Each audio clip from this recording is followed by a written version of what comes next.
আমাদের মুরগি কাটা শেষ করাই, এখন আমরা খাসির মাংস কাটবো। এই যে আমরা এবার খাসির মাংস কাটবো।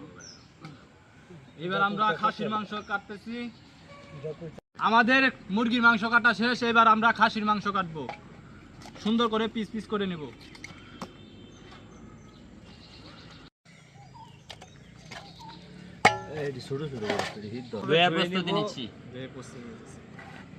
আমরা মাংসগুলো সুন্দরভাবে ধুয়ে নিব। পানি দিয়ে নিচ্ছি, মাংসগুলো ধুয়ে নিব। আমরা সুন্দর করে মাংসগুলো ধুয়ে নিতেছি। এই দেখতে পাচ্ছেন আমাদের মাংসগুলো সুন্দরভাবে ধুয়ে নিতেছি। চাকা চাকা মাংস। এইবার আমরা মাংসর সাথে মশলাগুলো মিশিয়ে নিব। এবার দেব মরিচের গুঁড়া, দেব হলুদের গুঁড়া,